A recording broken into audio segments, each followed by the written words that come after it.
الحمدللہ رب العالمین والعاقبۃ للمتقین الصلاۃ والسلام علی سید الانبیاء والمرسلین وعلی آلہ واصحابہ اجمعین اما بعد فاعوذ باللہ من الشیطان الرجیم بسم اللہ الرحمن الرحیم۔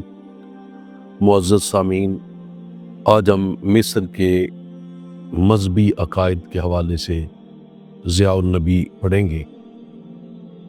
ابتدا میں ہر قبیلہ کا الگ خدا ہوتا تھا اور ہر قبیلہ صرف اپنے ہی خدا کی پوجا کرتا تھا۔ کسی دوسرے قبیلہ کے خدا کو پہلے قبیلے والے اپنا خدا نہیں تسلیم کرتے تھے۔ اس طرح ایک محدود قسم کی توحید کا تصور پایا جاتا تھا۔ ایک دوسری صورت یہ تھی کہ وہ ایک موقع پر کسی ایک دیوتا کی پرستش کرتے اور اس کے ساتھ کسی اور کی پرستش نہ کرتے، اور دوسرے موقع پر اسی طرح ایک اور دیوتا کو اپنی پوجا پاٹ کے لیے مختص کر لیتے اور اس وقت کسی اور دیوتا کی رسم پرستش ادا نہ کرتے۔ البتہ ایک مکتبہ فکر ہیلیوپولس کے مذہبی رہنما ایک الہ کے قائل تھے۔ را یعنی سورج دیوتا کی پرستش کرتے تھے اور ایک محدود وقت کے لیے صرف اسی کو رب کائنات سمجھا جاتا تھا۔ ایمن ہوٹب ثالث کے زمانہ میں صرف اور صرف قرص آفتاب کی پرستش کی جاتی تھی، اور اس کے بیٹے اخناتون نے اس مکتبہ فکر کو حکومت مصر کا سرکاری مذہب بنا لیا تھا، اور سب اہل مصر کو اس عقیدہ پر ایمان لانے کی پرزور اور پرجوش تبلیغ کیا کرتا۔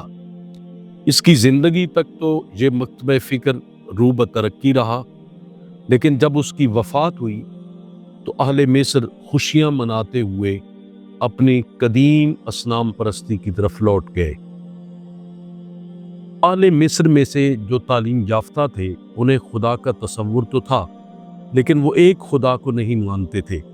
ان کی یہی سب سے بڑی توحید تھی کہ وہ ایک وقت میں صرف ایک دیوتا کی پرستش کرتے۔ جن خداؤں کے بارے میں ہمیں صحیح علم ہے وہ یہ تین ہیں: اوسیرس، آئسس، ہورس۔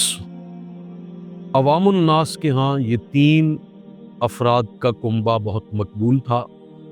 آہستہ آہستہ ان میں اضافہ ہوتا گیا اور ان کے معبودوں کا سلسلہ ایک گورکھ دھندا بن گیا، جو نہ سمجھنے کا اور نہ سمجھانے کا۔ ان کے نزدیک سانپ، نیولا، گوبر میں پیدا ہونے والا بھمرا سب کو تقدس حاصل تھا اور ان کی پوجا پاٹ کی جاتی تھی۔ بالائی مصر کے معبود اور زیریں مصر کے معبود الگ الگ تھے۔ جیسے بتایا گیا ہے کہ ابتدا میں ہر قبیلہ کا ایک خدا ہوتا تھا، اس کے علاوہ وہ کسی اور کی نہ عبادت کرتے تھے اور نہ اس کی الوہیت کو تسلیم کرتے تھے۔ جب قبیلوں کا آپس میں امتزاج شروع ہوا تو دو خداؤں کی پرستش ہونے لگی، ایک خامند کے قبیلہ کا خدا اور دوسرا بیوی کے قبیلہ کا خدا۔ اگر بیوی خامند کے قبیلہ کے علاوہ کسی اور قبیلہ کا فرد ہوتی تو ان سے جو اولاد پیدا ہوتی ان کا الگ تیسرا خدا ہوتا۔ اس طرح ایک خاندان میں ایک کے بجائے تین خداؤں کی پرستش ہونے لگی۔ آگے چل کر نئے خدا مقرر کیے گئے۔ اس طرح یہ سلسلہ بڑھتا چلا گیا۔ آخر کار خداؤں کی ایک بھیڑ لگ گئی جن کو ہم چار قسموں میں تقسیم کر سکتے ہیں۔ نمبر ایک وہ خدا جن کا تعلق حیوانات سے تھا۔ نمبر دو وہ خدا جن کا تعلق انسانوں سے تھا۔ نمبر تین وہ خدا جن کا تعلق نظام شمسی سے تھا۔ نمبر چار وہ خدا جو مادہ اور صورت سے مجرد تھے، جیسے وہ دیوتا جو باپ تھا، وہ دیوی جو ماں تھی، پیدا کرنے والا خدا، سچائی کا خدا، وغیرہ وغیرہ۔ یہ افسانے بھی مروی ہیں کہ وہ اپنے خداؤں کا شکار کرتے، ان کو قتل بھی کر دیتے اور ان کو ٹکڑے ٹکڑے کر کے ان کے اعضاء کو پکاتے اور اس پر جشن مناتے۔ یہ افسانے اس وقت سے پہلے کے ہیں جب مصریوں نے اوسیرس کی پوجا شروع کی، مصری یہ سمجھتے تھے کہ اس دیوتا نے مصریوں کو آدم خوری اور تشدد کی عادتوں سے نجات دلائی ہے۔ مصریوں کے یہ عقائد قبل از تاریخ کے زمانہ سے تعلق رکھتے ہیں۔ مصر جب تاریخ کے دور میں داخل ہوا تو اس کے اہم دیوتا یہ تھے: ہرموپولس، مین بن باس اور لک لک۔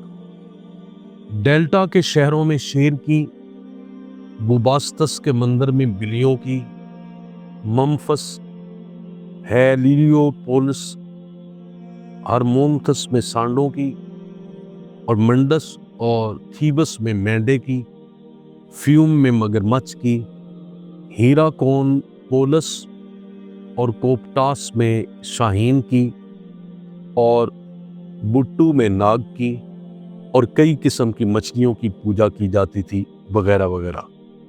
وہ معبود جو محض انسان تھے وہ یہ تھے: اوسیرس، آئسس، نبات۔ ہورس وہ خدا جن کا تعلق نظام شمسی سے تھا۔ ان میں را یعنی آفتاب، جس کو آتن بھی کہتے تھے، اور انہر، فلک، شوبڈو، خالق، اور مجرد خداؤں میں فتح، باپ، ہاتھور، کائنات میں ماں، مات اور سچائی وغیرہ تھے۔ ان عقائد میں صرف ایک بار وقتی تبدیلی آئی جبکہ اخناتون نے تمام خداؤں کی خدائی کا تختہ الٹ دیا اور صرف آتین یعنی آفتاب کو خدائے واحد تسلیم کیا۔ اس نے یہ کوشش کی کہ مصری قوم صرف سورج دیوتا کی پوجا کرے۔ اس کے ضمن میں یہ تصور کار فرما تھا کہ سورج دیوتا ہی انسان کی قسمت کا مالک کامل ہے، نیکی پیدا کرنے والا ہے، امن پسند لوگوں کو زندگی بخشنے والا ہے، اور مجرموں کو موت کے گھاٹ اتارنے والا ہے۔ فقط یہی ایک خدا ہے، اس کے علاوہ اور کوئی خدا نہیں۔